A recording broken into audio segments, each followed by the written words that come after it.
I too, I didn't grow up on a farm, but I did work on a farm when I was in high school. I cut and tied grapes and picked. So I have some hands-on farming experience. But I think, as importantly, as I mentioned, I worked as county planning director. One of my jobs there was to work with and advise the County Farmland Protection Board. I worked on many agricultural issues, including the creation of agricultural districts, ensuring that municipalities' policies would set a balance between agricultural and other development, working with Andy Dufresne, formerly of the Cooperative Extension, on developing farmers markets. In fact, I reestablished the farmers market here in Fredonia and got it state certified by the State Department of Ag and Markets so that our seniors and poor mothers can get free produce at that market. It also provides an opportunity for our farmers to have another outlet for their products.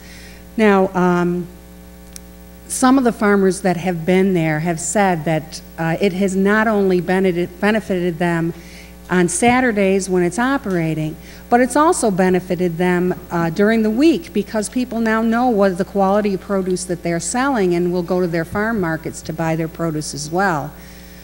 So I'm very proud of that effort. I have a lot of experience with this, and I am certain that I could use that experience on the town board. Thank you. We have somebody from the microphone in the audience. It is likely that Pomfret will see a wind energy development in the future. What experience do you have with wind energy, and what drawbacks could you see from a wind farm? Okay. Again, while working for the county, I worked with the communities of Ripley and Westfield regarding the wind farm that was proposed in that area. Generally, I am an environmentalist. I have a degree from the University of Oregon School of Law, and most people don't know this, but I also have a certificate in natural resources law. I have done a lot of work on environmental issues, and I generally support wind energy and alternative forms of energy. The only problem with the Ripley Westfield project was that they wanted to place this wind farm right in the middle of a migratory bird path and in an area that was frequented by threatened species, species that were categorized as threatened by the EPA. Because of that, I could not support that development. But there were a lot of issues related to wind farms and going through that process that I learned.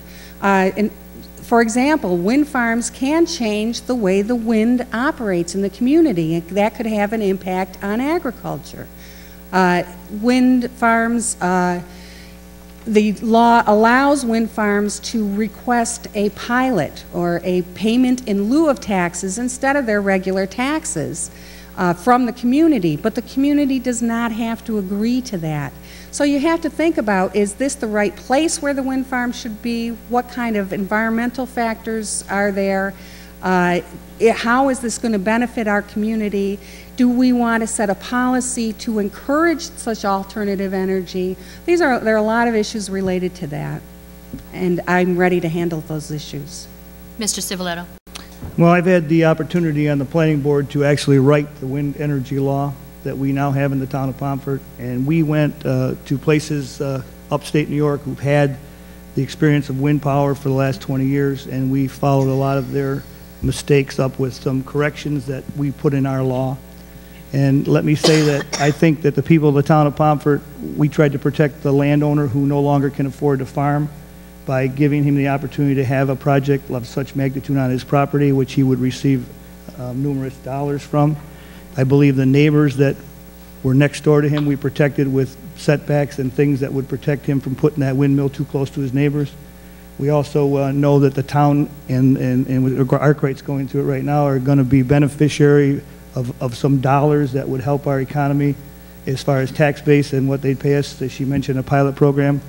I work for a company that has a pilot program with the county right now, NRG Power Company, And if you want to talk about something happening to the environment, we're trying to do everything we can in a coal-fired plant to keep the air clean. I can't imagine what would hurt putting wind. So I'm all in favor of wind as long as we take care of all the people that it affects.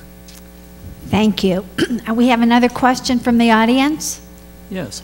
Councilman Civiletto, can you tell us 6 functions of the town clerk's office, please? I believe she gives out licenses for hunting. I believe she gives out dog tags for, I don't know what, she does not do water. I don't believe she collects his taxes.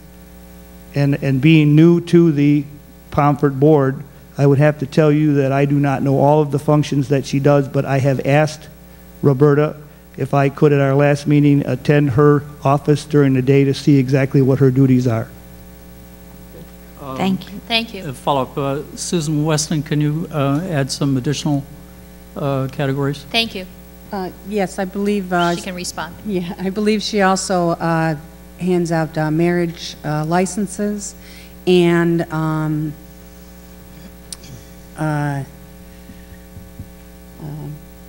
death certificates. Is responsible for archives and is responsible to collect and prepare deposits for the town. Thank you. This is for Mr. Civiletto. On your flyer, you say that you want to, quote, retain youth and keep them here and raise their families in our community, unquote. How are you going to do that as a member of the town board? Well, considering I have a son who's 25 years old and now lives in Boston, Massachusetts, he has a chemical engineering degree and he cannot come back to Fredonia, which he'd much like to do. I would propose that we would try to increase our commercial area by getting water there so that we can invite businesses that may enhance the commercial part of our community. And so there would be jobs for the children that we educate and have to send away because we do not have that opportunity here. Susan. Ms. Wesley. This was a question specific to him. Do you want to respond? Oh, I'm not sure that there's much that a town board member really can do to ensure that our kids stay in our community. The best thing that we can do is keep taxes down. In this difficult economic times, that's going to be certainly tougher and tougher to do. But we can also express our voice to our state government, to our county government, to our federal government to keep our taxes down and make sure that the kind of programs that will ensure that we can keep our services going without raising taxes continue and are expanded. Thank you. State support for towns in New York may be cut in the near future because of the recession and Wall Street issues and losses. Would you raise town taxes?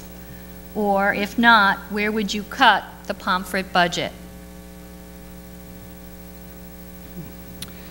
Well, just like at home, when you cannot do a certain amount of things because you are short of money, you have to either sacrifice some things. So we're going to look at the budget and find things that we may have a luxury of having that we may be able to eliminate from some of the lines.